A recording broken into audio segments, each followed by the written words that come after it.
पता है जी, एक गंगा नदी बहती है नदी और एक कौन बहता है यमुना नदी। और याद रखिएगा गंगा और यमुना नदी के लगभग, ठीक है ना, संगम पे प्रयागराज में, पता ही आपको। कभी कभी क्वेश्चन जो आपसे पूछेगा, कभी कभी आपको राज्य के नाम देके पूछ देगा, ठीक है ना, या तो कभी नदी आधारित भी क्वेश्चन पूछ दिया जाता है। आपको पता है बिहार के क्षेत्र में 3 महाजनपद, कितने महाजनपद है जी? अंग था और कौन सा था? और ये 3 महाजनपद कहाँ थे बाबू?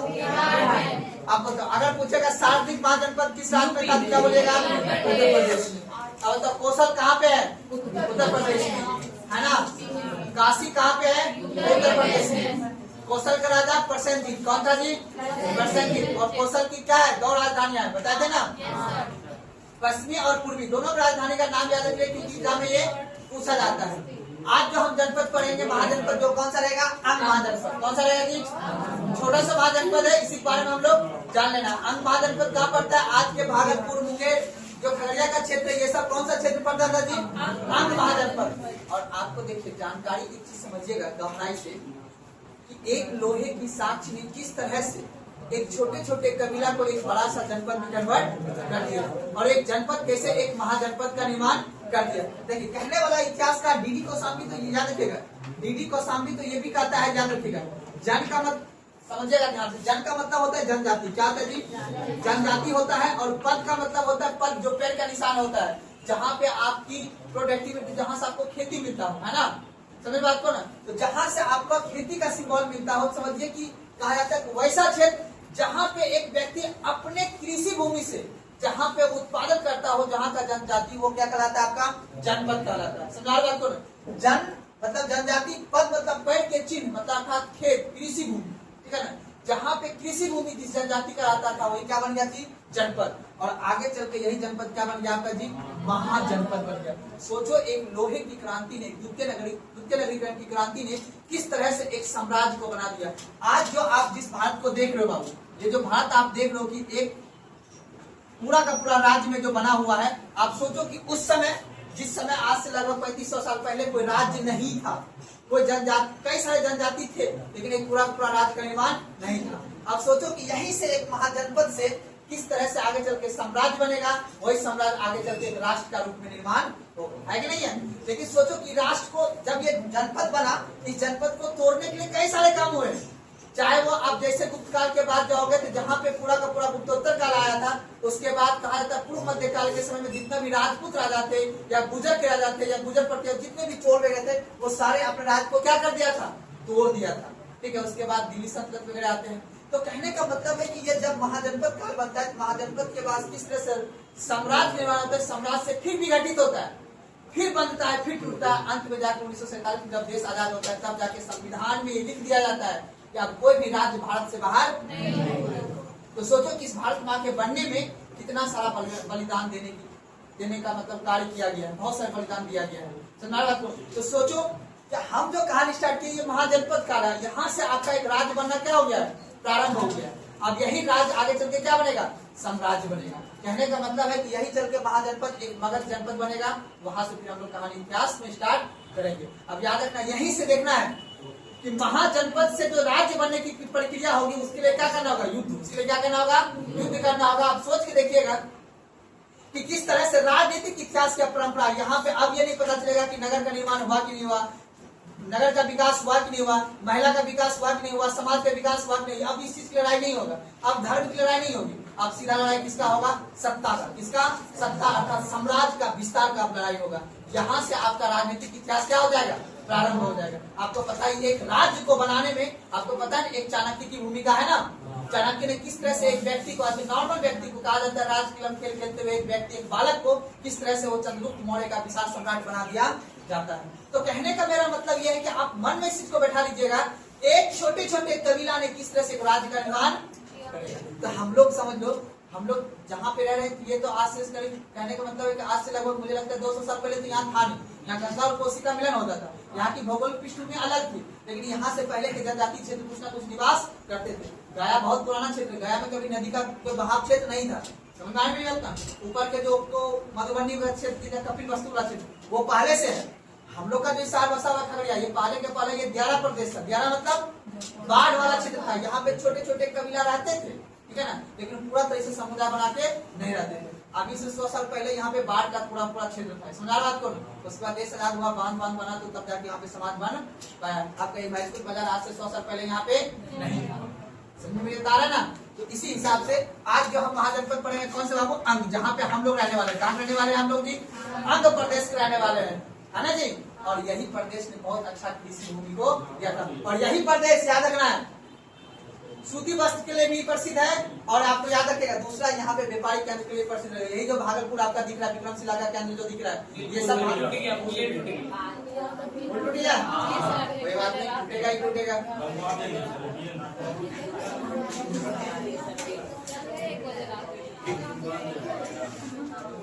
चलता रहता है, ठीक है। कुछ मोटी गलतियां होगी और कुछ हमारे द्वारा हमने जिसको अधिकार दिए हैं कुछ उनकी गलतियां होगी।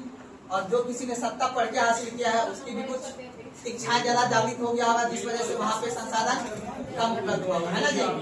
वो सही बात होता है। चलिए, बात नहीं करना है, सीधा लिखना है आपको आंध्र प्रदेश। बात नहीं करना, सीधा लिखिए आंध्र प्रदेश। लिखिए अंक, लिखिए अंक,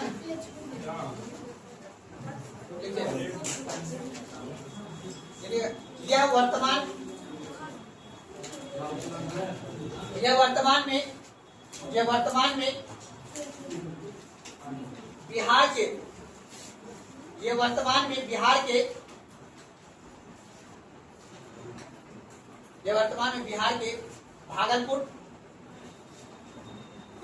में बिहार के भागलपुर एवं मुंगेर क्षेत्र में स्थित है। मुंगेर क्षेत्र में स्थित है, जिसकी राजधानी चंपा है।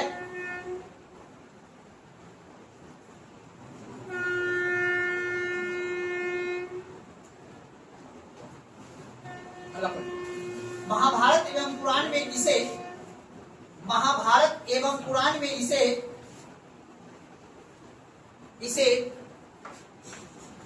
मां लीना के नाम से जाना जाता था।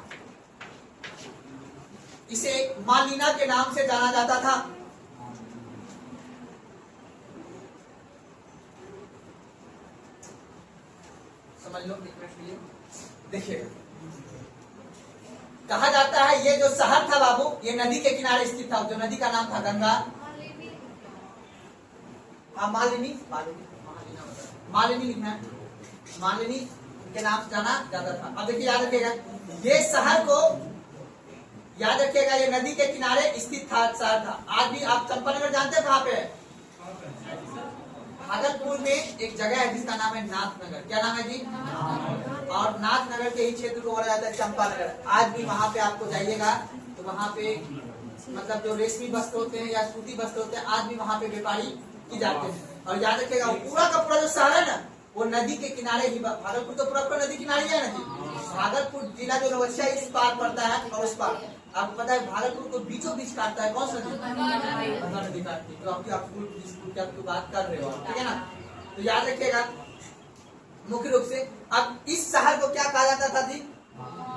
मालिनी के नाम से जाना जाता था। और अपन लिखेगा,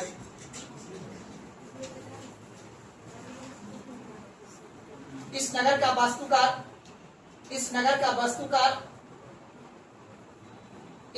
वास्तुकार महागोविंद था। इस नगर का वास्तुकार समझते हो, बनाने वाला। इस नगर का वास्तुकार महागोविंद था।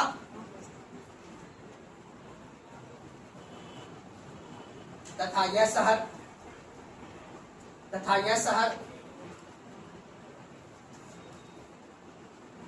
व्यापार के लिए प्रसिद्ध था। अंडरलाइन कर दीजिए, पूछा गया क्वेश्चन ये।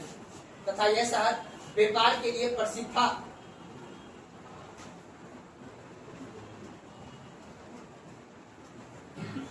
कोई दिक्कत? ये तो था छोटी बात है। अब हम मोटी बातें देखो। अब देखो मोटी बातें क्या है दोस्त। अब यहाँ पे इसको जूम आउट करके समझाते हैं आपको मोटी बातों में। अब देखो ये अपना बिहार है और बीचों बीच कौन सा नदी जा रही है जी? गंगा नदी के उत्तर में, गंगा नदी के उत्तर में था अंग और दक्षिण में था मगध। अब जहां पे दो शक्तिशाली व्यक्ति होगा ना, अंग का राजा था भट्टी, याद रखिएगा, या भट्टी बोला जाता है, ठीक है ना। और आगे चल के बनेगा बृहरथ, इसका राजा क्या बनेगा? बृहरथ, अंग का राजा। और इसका तो आप लोग जानते हो बिंबिसार। और ये मगध याद रखना है, मगध गंगा के दक्षिण क्षेत्र में था और गंगा के उत्तर क्षेत्र में क्या था? अंग था। यहाँ ये व्यापार के लिए प्रसिद्ध था और ये अपना शक्ति के लिए, अर्थात कहने का मतलब है कि इसका जो अब बिंबिसार क्या करेगा आपको पता है, प्रसेनजीत की बहन की नाम थी महाकोसला। क्या नाम था? और महाकोसला से जब शादी कर लिया बिंबिसार ने, बिंबिसार ही एक ऐसा राजा है जो उसने कि एक नया परंपरा स्टार्ट किया था कि जो कहा था कि वैवाहिक संधि को अपनाकर साम्राज्य को अपने अधीन करना। कौन सा राजा था? बिंबिसार। और बिंबिसार का ही पुत्र था कौन? अजात शत्रु। पता है मैंने बताया था, प्रसेनजीत की पुत्री जिसकी नाम थी वजीरा। क्या नाम था जी? वजीरा से शादी करके उसने काशी को क्या ले लिया था? समझाने मेरी बात ना। तो अब देखो कहने का मतलब उसके पिताजी जो है यानी अजात शत्रु के जो पिताजी हुए, जिनका नाम था बिंबिसार, बिंबिसार ने कहा जाता है कि बाबू राजनीति में सबसे पहले इतिहास में ये जिक्र मिलेगा कि पहली बार जो है आपको ये देखने को मिलेगा कि वैवाहिक संधि करके साम्राज्य को अपने अधीन करना है। क्यों?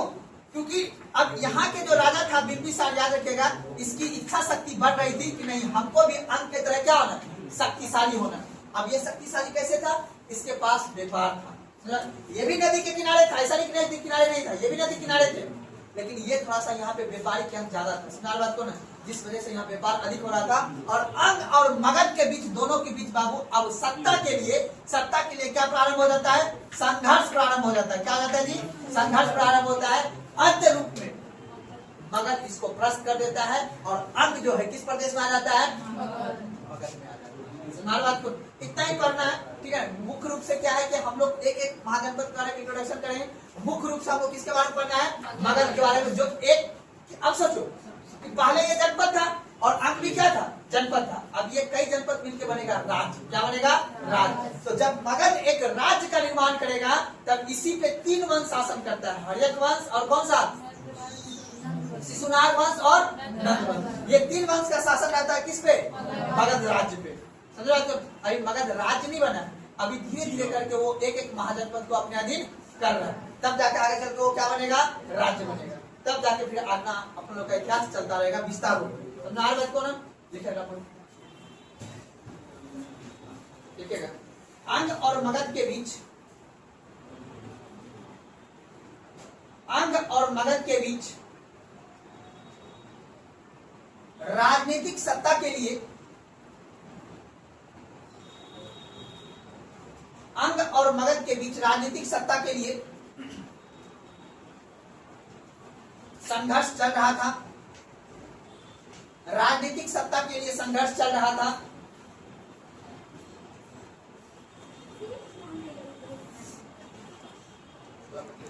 अंग के राजा ब्रह्मदत्त, अंग के राजा ब्रह्मदत्त, अंग के राजा ब्रह्मदत्त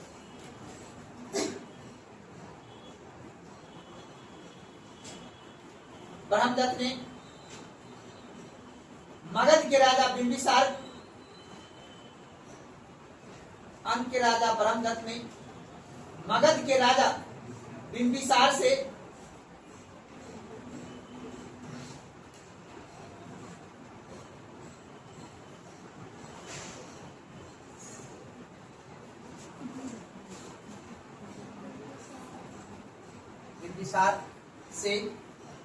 बिंबिसार को चंपानगर दे दिया। बिंबिसार को चंपानगर दे दिया। चंपानगर दे दिया। अंततः अजातशत्रु वहां का, अंततः अजातशत्रु वहां का उप राजा बना।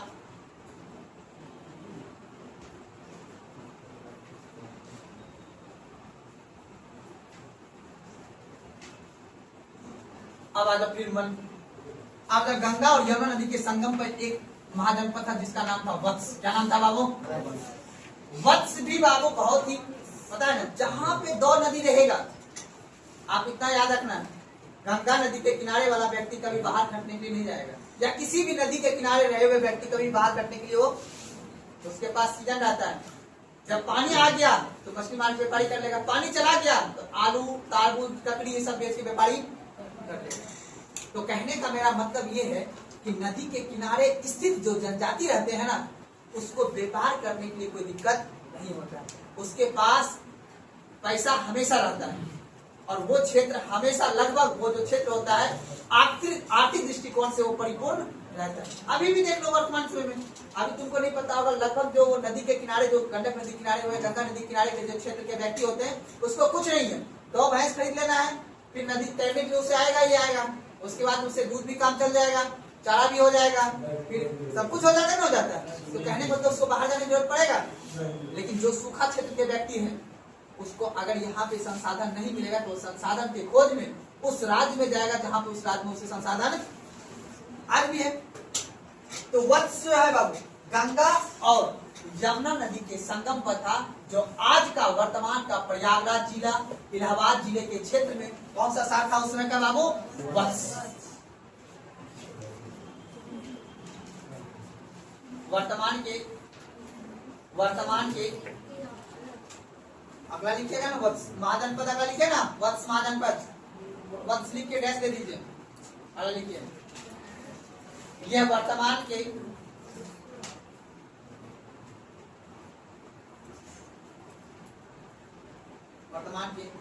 प्रयागराज और चित्रकूट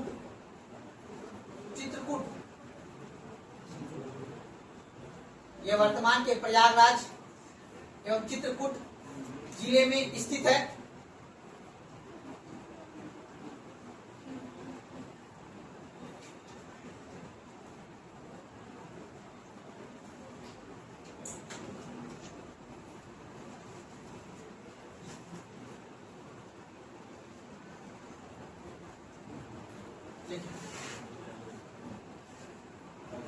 इसकी राजधानी कौशाम्बी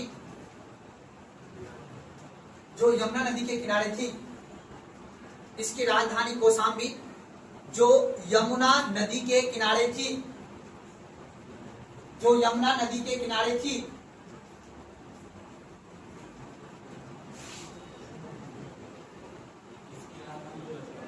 कौशाम्बी जो यमुना नदी के किनारे थी।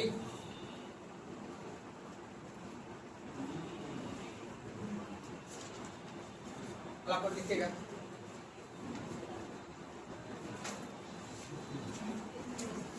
यह सूती वस्त्र के लिए प्रसिद्ध था, यह सूती वस्त्र के लिए प्रसिद्ध था।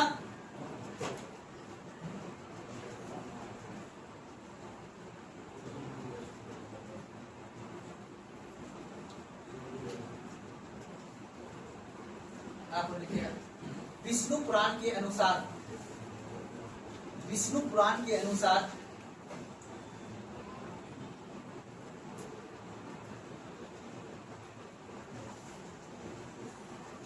गंगा में भयानक बाढ़ से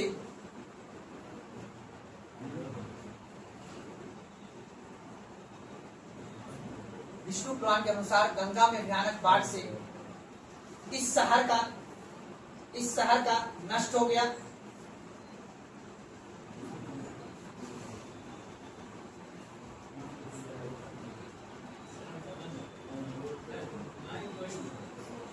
इस शहर का क्या लिखे थे? नष्ट हो गया। यह शहर नष्ट हो गया। यह शहर नष्ट हो गया। अंततः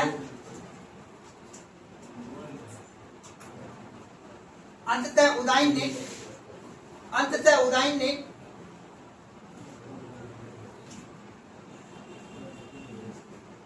इस शहर पर अपना आधिपत्य जमाया।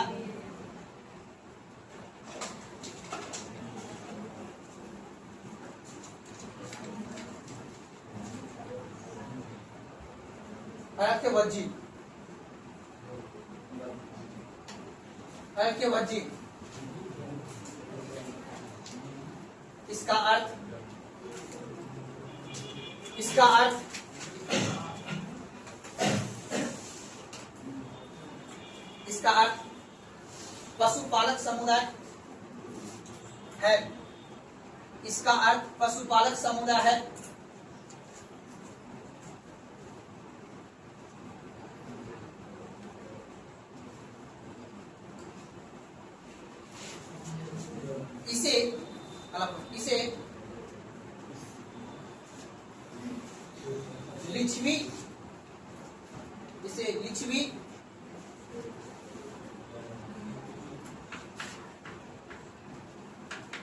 इसे लिच्छवी के नाम से भी जाना जाता है।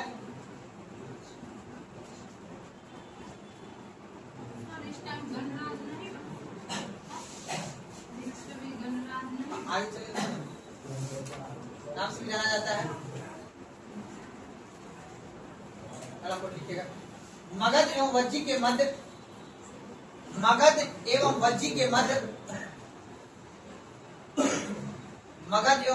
मध्य गंगा नदी बहती थी।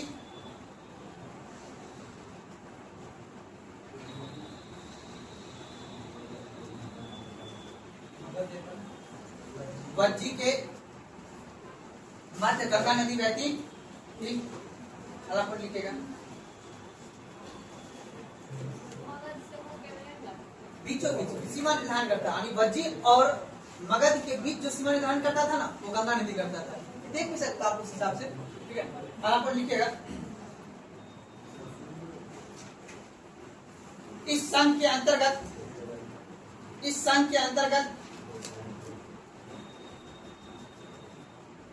वैशाली,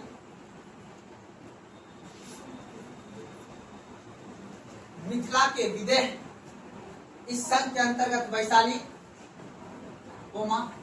मिथिला के विदेह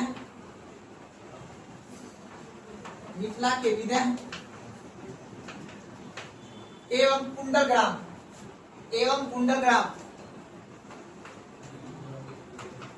कुंडलग्राम आता था।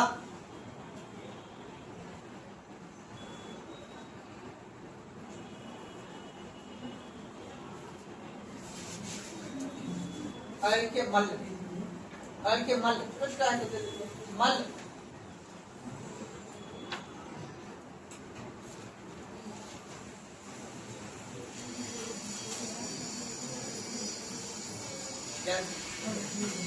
यह वज्जी के उत्तर पश्चिम में स्थित था। यह वज्जी के उत्तर पश्चिम में स्थित था।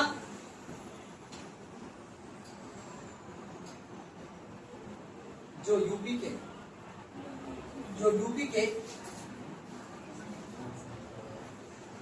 वज्जी के उत्तर पश्चिम में स्थित था, जो यूपी के देवरिया जिला में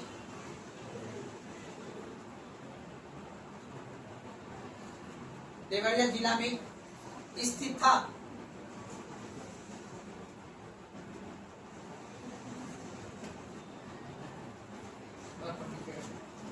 यह राज्य 2 शाखा में बटी थी।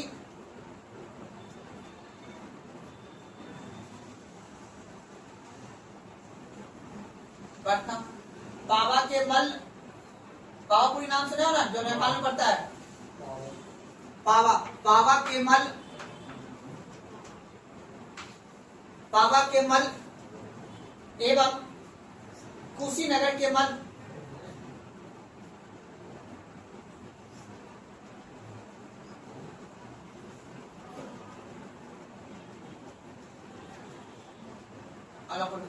कुशीनगर का क्षेत्र गंडक नदी के किनारे स्थित था।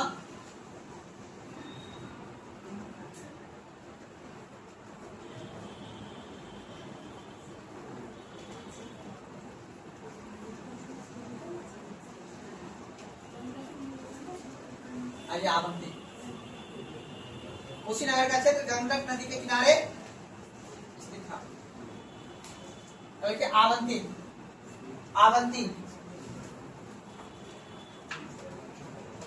आवंती अवंती।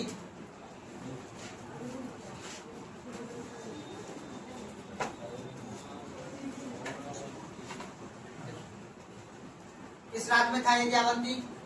मध्य प्रदेश में। कहाँ पे था ये? महाराष्ट्र में एक ही है जिसका नाम क्या है जी? गोदावरी नदी बता देना। ये मालवा क्षेत्र में स्थित था। ये मालवा क्षेत्र जानते हो ना? मालवा क्षेत्र में स्थित था।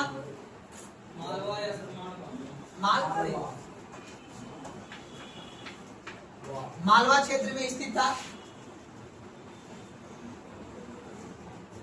इसके दो भाग थे।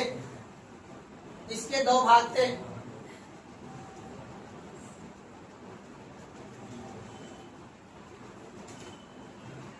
उत्तरी अवंती की राजधानी उज्जैन।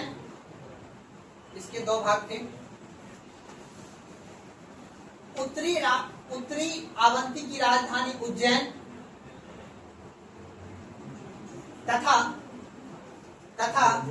दक्षिणी अवंती की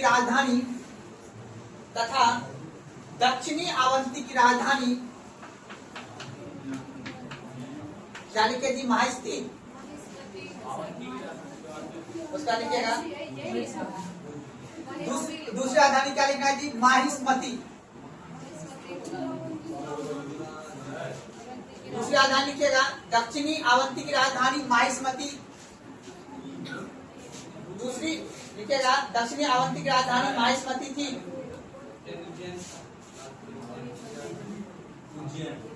उत्तरी अवंती की राजधानी कहाँ था? उज्जैन। और दक्षिणी का माहिस्मती। यह दोनों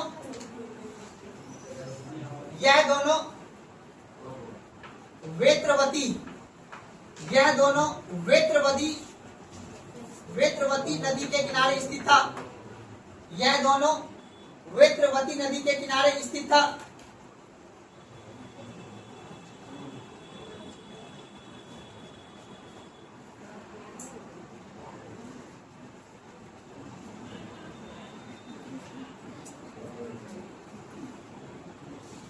आपको पता है ना, अवंती ही बुद्ध नहीं गए थे, याद है ना?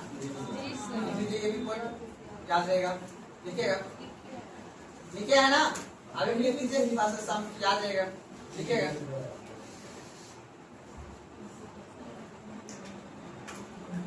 बुद्ध के राजा अवंती के राजा चंडप्रबोध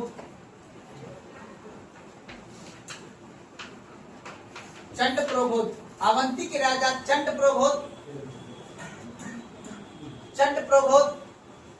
बुद्ध के समकालीन था।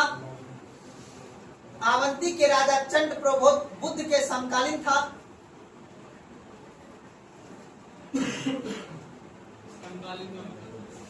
उसके शिष्य थे, उसके अनुयायी थे, उसके मानने वाले थे, है ना? अब चंडप्रबोध के आमंत्रित पे भी, यानी उनके बुलाने जाने पे भी बुद्ध अवंती नहीं आए थे, अपने शिष्य को भेजे गए थे। ये लिखने का पॉइंट है। तो क्वेश्चन पूछा जाता है, इनके बुलाने पे बुद्ध अवंती नहीं गए थे। तो चंडप्रबोध जो वहां के क्या थे? राजा थे। तो लिखिएगा। क्या लिखे जी? चंडप्रबोध क्या थे? बुद्ध के समकालीन में। लिखिएगा। किंतु बुद्ध कभी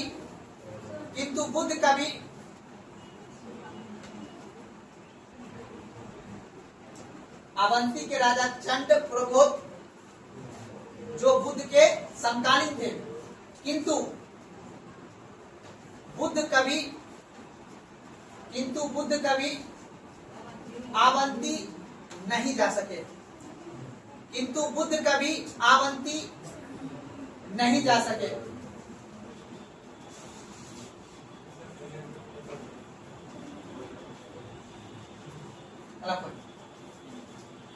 चंडप्रबोध के बीमार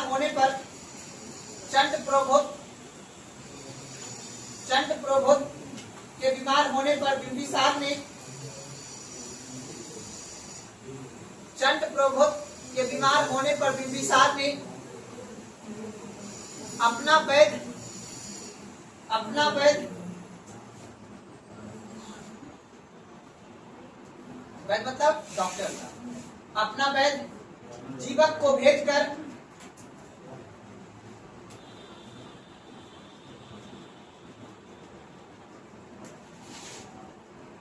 उसका उपचार कराया।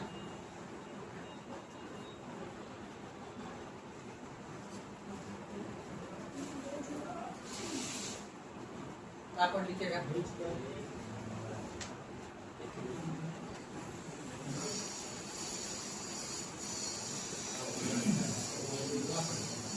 अवंती का मगध में विलय, अवंती का मगध में विलय, इंपॉर्टेंट पॉइंट है ये। अवंती का मगध में विलय शिशुनाग वंश के द्वारा किया गया। अवंती का मगध में विलय शिशुनाग वंश के द्वारा किया गया।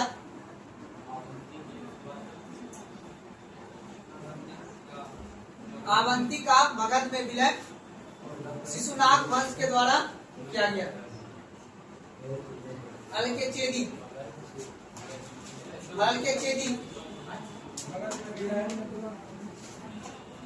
अवंती का विलय मगध में, मगध में क्या लिखे थे? अवंती का विलय मगध में के द्वारा क्या गया? लिखा अपन चेदी।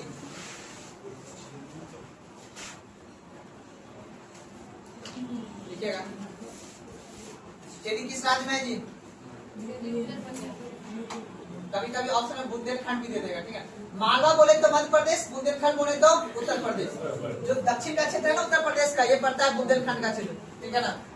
लिखेगा अपन, लिखेगा। यह बुंदेलखंड क्षेत्र में स्थित है। यह मतलब चेदी,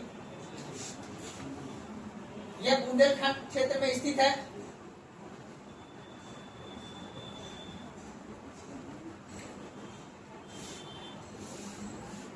इसकी राजधानी सोत्थवती। क्या है जी?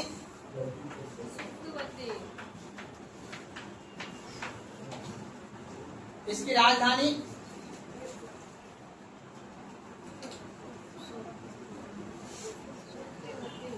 सोत्थवती, सोत्थवती बोला जाता है। कोई दिक्कत नहीं, सब अपना अपना टाइपिंग के हिसाब से लिखा हुआ है।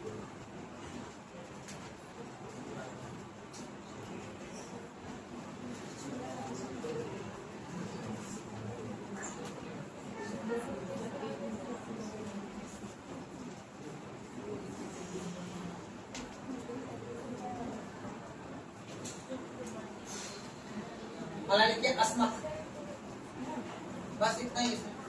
अस्मक,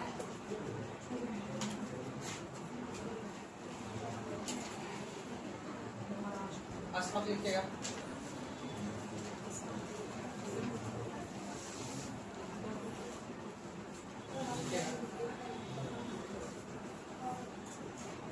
यह गोदावरी नदी के तट पर, यह गोदावरी नदी के तट पर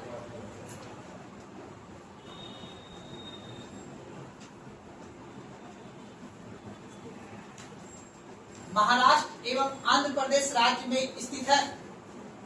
यह गोदावरी नदी के तट पर महाराष्ट्र एवं आंध्र प्रदेश राज्य में स्थित है।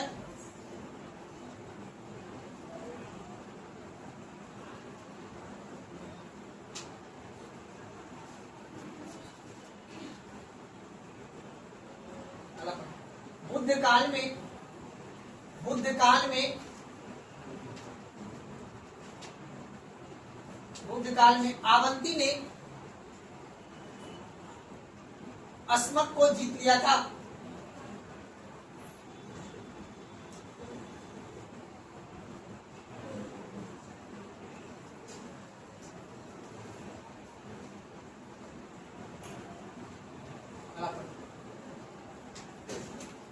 दक्षिण भारत का, दक्षिण भारत का एकमात्र महाजनपद है। दक्षिण भारत का एकमात्र महाजनपद।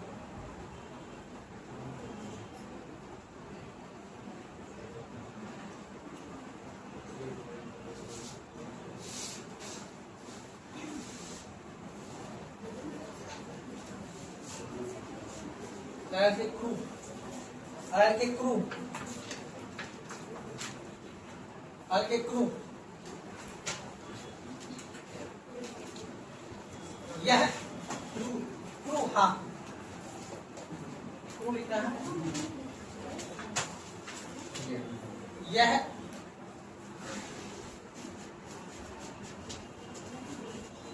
मेरठ, यह मेरठ कोमा दिल्ली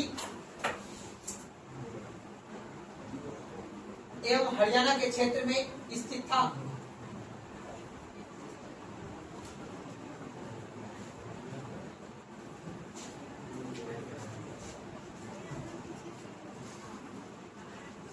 यह मेरठ दिल्ली एवं हरियाणा के क्षेत्र में स्थित था। इसकी राजधानी बताइए होगा हस्तिनापुर। लिखिएगा इसकी राजधानी, एक बार सर्च कर लीजिएगा तो मतलब देखिएगा क्या लिखा है।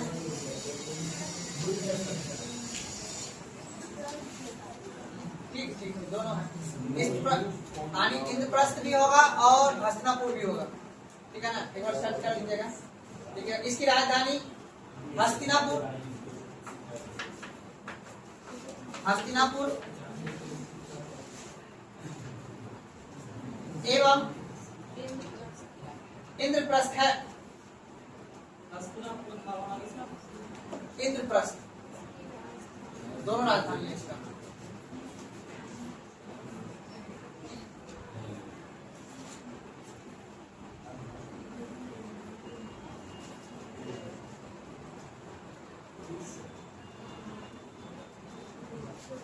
के पंचाल,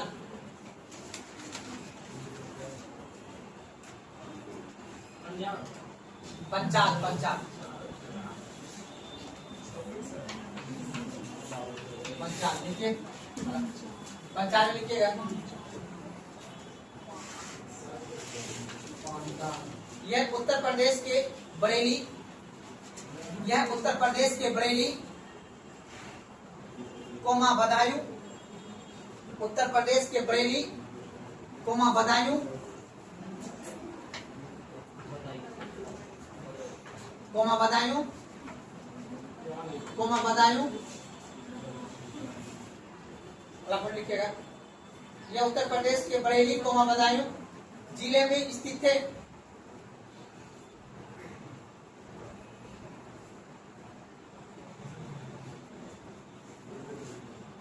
इसकी राजधानी कहाँ थी जी? क्या है? कौन कौन सी राजधानी इसकी? चलिए क्या इसकी राजधानी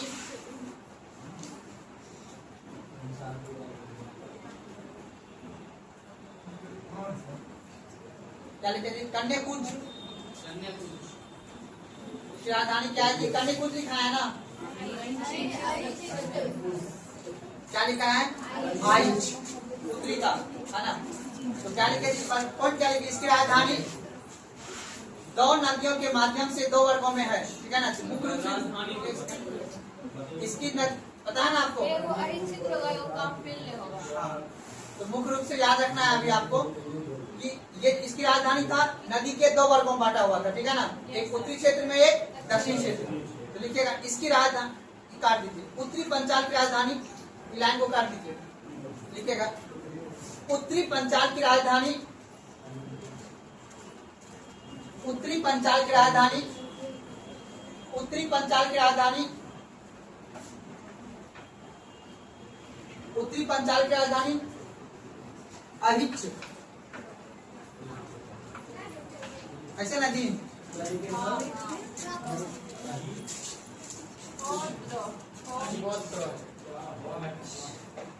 अहित्र, इसकी राजधानी अहित्र उत्तरी पंचाल की, तथा दक्षिणी पंचाल की कापिल्य,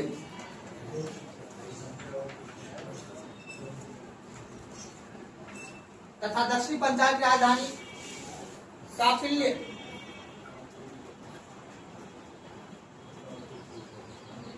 दक्षिणी पंचाल की राजधानी कापिल्य,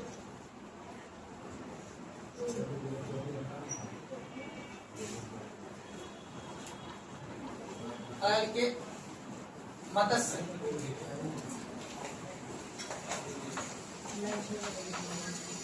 एक ही साल कहाँ पे था जी? राजस्थान में। कहाँ पे था जी? राजस्थान में।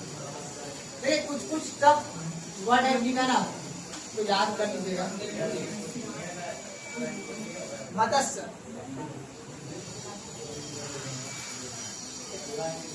यह जयपुर, बात नहीं, यह जयपुर, मत्स्य लिखे डैश दीजिएगा, लिखे गए जयपुर कोमा अलवर,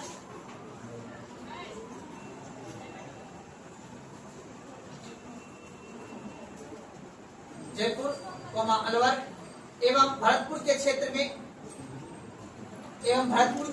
सब राजस्थान में पड़ता है, क्षेत्र में स्थित था, जिसकी राजधानी विराटनगर था,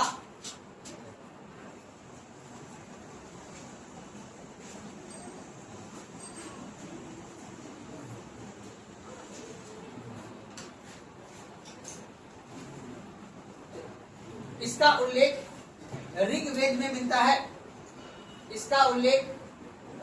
में मिलता है,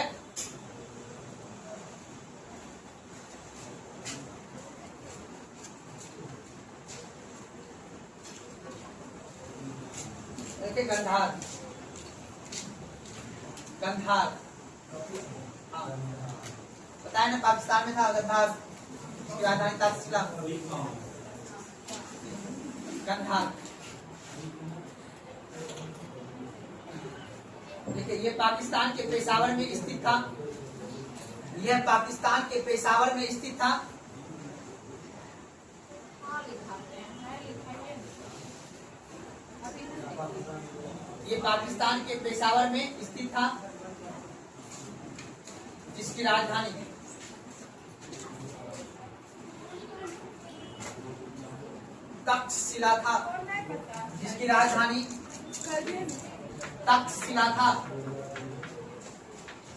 जिसकी राजधानी तक्षशिला था,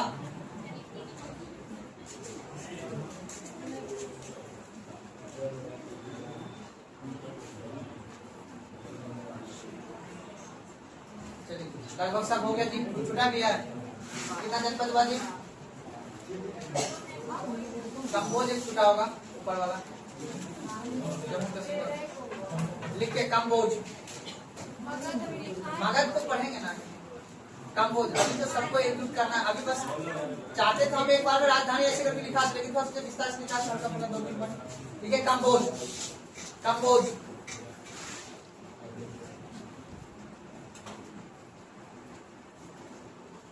देखिए यह कश्मीर के कपीसा,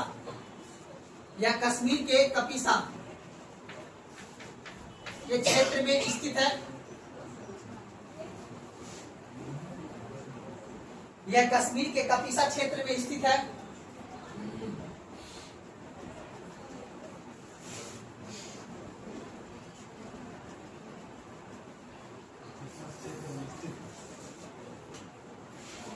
यह क्षेत्र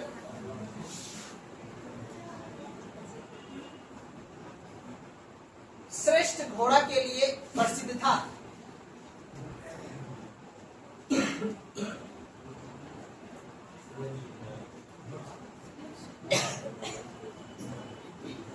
NOT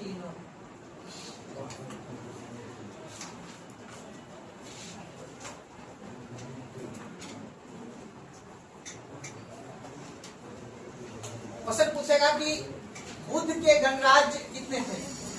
बुद्ध के गणराज्य संख्या कितने थे? 10। ठीक है, गणराज्य समझते हो ना? 10 राज मतलब 10 मॉडल में विस्तार नहीं, गणराज्य का मतलब होता है कि जो बुद्ध के धर्म के अनुसार, मतलब बुद्ध के जो दिए हुए सिद्धांत थे या बुद्ध के दिए हुए जो उपदेश थे, उनके दिशा निर्देश पर उस महाजनपद या जनपद का क्या हुआ था?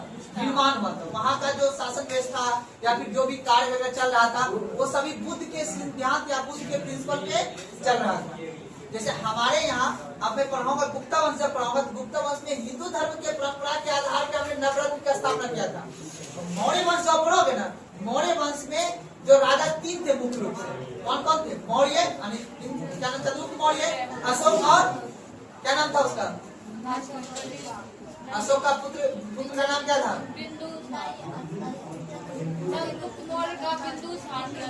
हाँ, अशोक। ये तीनों जो था, मान लीजिएगा जैन धर्म और बौद्ध धर्म के दिए हुए जो सिद्धांत थे उसके आधार पे वो पूरा 180 साल का इतिहास चला था। याद रखिएगा मौर्य काल 180 साल का शासन काल था। लेकिन याद रखिएगा ए लड़का, तुम दोनों को समझा रहा हूँ अंतिम बार, या तो क्लास में आना नहीं है, आना है तो शांति से बैठना है, अपने मन में होशियार नहीं बनना है। यहाँ पे ये 30 बच्चा होशियार बन के कुछ नहीं होगा। मार्केट में निकलो, तुम्हारा क्या वैल्यू पता चल जाएगा, ठीक है ना? आपस में मतलब नहीं इग्नोर करें, इसका मतलब क्या है?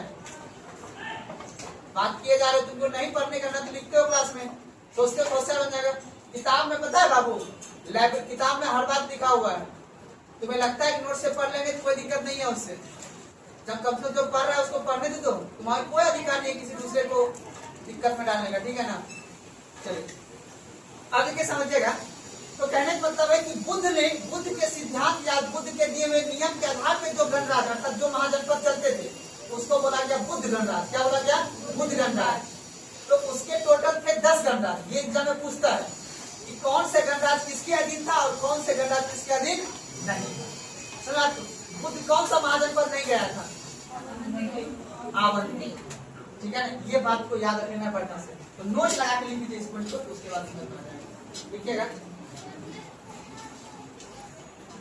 बुद्ध के समय में 10 गणराज्य थे।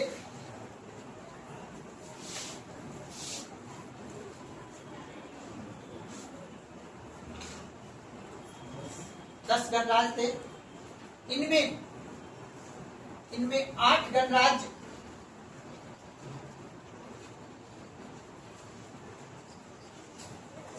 वज्जी के अधीन था,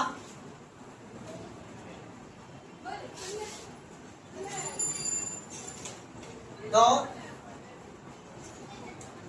मल्ल के अधीन था, 2 मल्ल के अधीन था,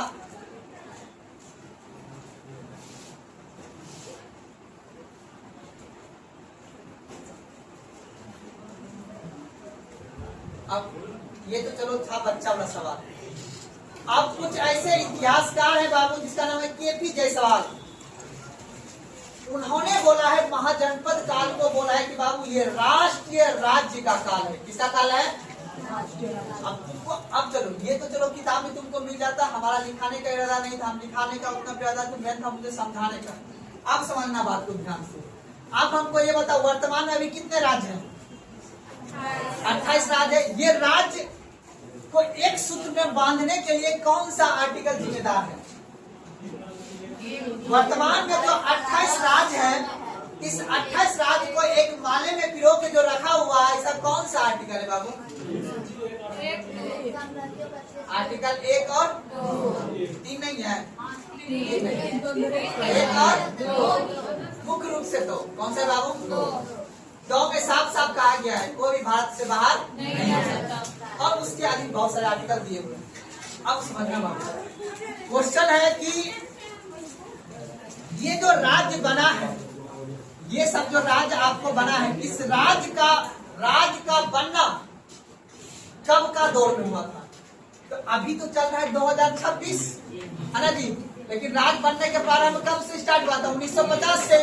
लेकिन आपको याद है 650 ईसा पूर्व, कब बाबू? 650 ईसा पूर्व में जब पहली बार छोटे छोटे जन से जनपद बना और जनपद से क्या बना? महाजनपद बना।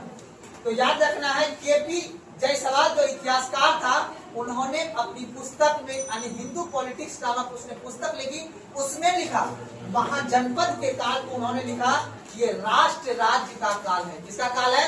राष्ट्र राज्य का काल है। एग्जाम में पूछेगा कि इतिहासकार केपी जायसवाल के अनुसार इतिहास के किस कालखंड को राष्ट्र राज्य का काल कहा जाता था? आपको क्या बोल रहे हैं? महाजनपद के काल। ये कोई टॉपिक नहीं है, बस ये समय जो है एक जनपद से महाजनपद बनने का प्रक्रिया है। आपने सिर्फ जैसे अभी पढ़ोगे कि यूपी कहाँ है, बिहार कहाँ है, झारखंड कहाँ है, छत्तीसगढ़, ठीक उसी प्रकार उसकी राजधानी कहाँ है। तो अभी जो आपने महाजनपद पढ़ा है सिर्फ यही है कि उस समय के दौर में जो जो राज था आपने वो जान लिया, और वो राज की राजधानी क्या क्या था आपने ये जान लिया। अब इस समय के हर राज्य के राजा अलग अलग है ना, कहेंगे सम्राट चौधरी तो कहेंगे कुछ राजा है ना, ठीक उसी प्रकार वहां के भी कोई न कोई राजा जो इम्पोर्टेंट थे उसको याद रख लिए, जो इम्पोर्टेंट नहीं था उसको इतिहासकार भी ने लिखा है और कभी क्या बात कर रहे हैं, नोट में ही लिखना है। केपी जायसवाल के अनुसार, केपी जायसवाल के अनुसार इस काल को, केपी जायसवाल के अनुसार इस काल को, मतलब इस समय को, ठीक है ना, महाजनपद वाला, इस समय को राष्ट्रीय राज्यों का काल कहा जाता है। केपी जायसवाल के अनुसार इस काल को राष्ट्रीय राज्यों का काल कहा जाता है।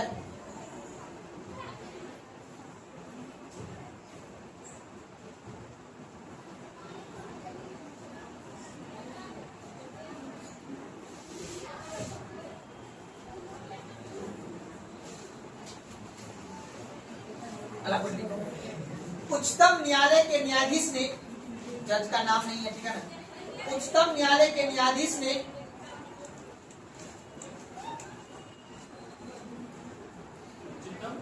उच्चतम न्यायालय के न्यायाधीश ने इस काल को सूत्रधार का काल कहा था।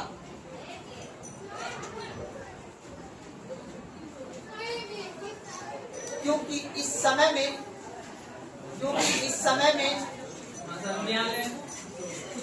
उच्चतम न्यायालय के न्यायाधीश ने इस काल को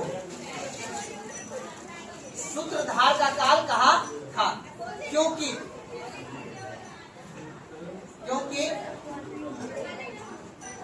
उस समय में न्यायाधीश को, क्योंकि उस समय में न्यायाधीश को सूत्रधार कहा जाता था। क्योंकि उस समय न्यायाधीश को सूत्रधार कहा जाता था। हाँ, क्या बोले? उस समय को भी सूत्रधार ही कहते थे। उस समय के न्यायाधीश को सूत्रधार कहा जाता था। क्योंकि अभी देखो, हाल ही में आपको पता है जो उच्चतम न्यायालय के न्यायाधीश थे, हाल ही में नहीं, मतलब पहले इतिहासकार थे वो, उनका कहना था कि न्यायाधीश को क्या, उस समय उस काल को क्या कहा, सूत्रधार। क्योंकि उस समय के न्यायाधीश को क्या कहा जाता था, सूत्रधार कहा जाता था, ठीक है ना। तो उस समय को जो न्यायाधीश हुआ करते थे उसको क्या बोलते थे, सूत्रधार। एक सूत्र में अर्थात एक फॉर्मूला के अनुसार, एक नियम के अनुसार सबको चलना है, इसलिए क्या जाता था, सूत्रधार, ठीक है ना। लिखिए पीछे वाला लड़का, लिखिए अगला पॉइंट।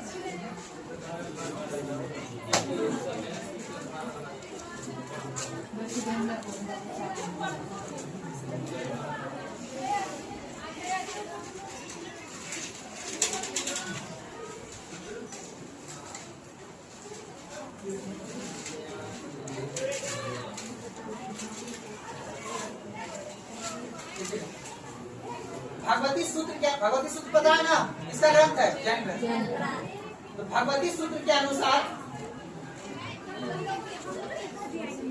भगवती सूत्र के अनुसार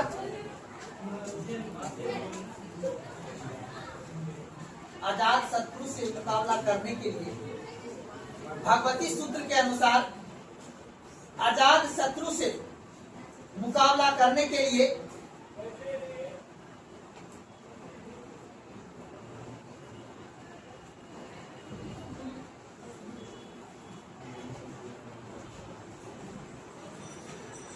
छत्तीस राजा के संघ ने,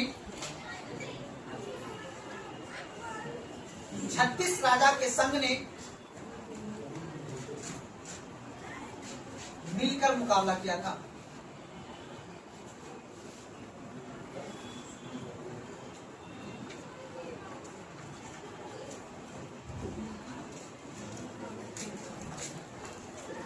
और इनका मगध साम्राज्य का उत्कर्ष, लिखिएगा, मगध साम्राज्य का उत्कर्ष।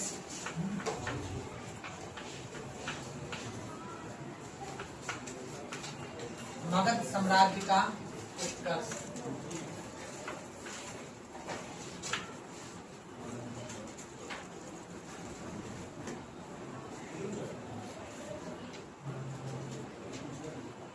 मगध साम्राज्य का उत्कर्ष, ठीक है। चलिए अच्छा एक बात बताइए हमको, मगध स्थित है कहाँ? बिहार में था, ये सबको पता है। स्थित बोलना है किस नदी के किनारे? गंगा और सोन नदी के संगम पर, ठीक है ना। गंगा और सोन नदी के संगम पर जब ये शहर स्थित था तो बताओ ये किस चीज के लिए प्रसिद्ध होगा? खेती के लिए, कृषि के लिए, कृषि के लिए होगा। याद रख लेना है, सोन और गंगा नदी के क्षेत्र पर एग्रीकल्चर लैंड है, समझा बात को ना। लेकिन जैसे आपको याद कपास, देखो आज ना भागलपुर है, उसमें भागलपुर आता था कोलकाता प्रांत में, पता है, जिसमें महाजनपद की काल की बात करेंगे तो आपको याद रख लेना है कि ये बिहार हो गया आपका, भागलपुर सब बिहार में था, तो पूरा बिहार ही आता था कहाँ पे? कोलकाता में। और आज भी आपको पता है जूट की खेती कोलकाता में होती है ना होती है, और जूट से ही बनता है, आपका पता है रुई धागा बनता है, उससे ही कपड़ा वगैरह बनता है। तो इसीलिए याद रख लेना उस क्षेत्र में आपको दिमाग बैठाना कौन सा क्षेत्र किस चीज के लिए प्रसिद्ध होगा, आप ये समझिए कि वहाँ की भौगोलिक परिस्थितियाँ कैसी, उस हिसाब से आपको समझ में आ जाएगा। अब आपको ये समझना है कि आखिर, अब देखो मैंने इंट्रोडक्शन करा दिया, कहाँ पे मगध है, कहाँ पे अंध है, कहाँ पे वज्जी है, कहाँ पे काशी है और कहाँ पे अज। बताओ काशी किस चीज के लिए प्रसिद्ध होगा?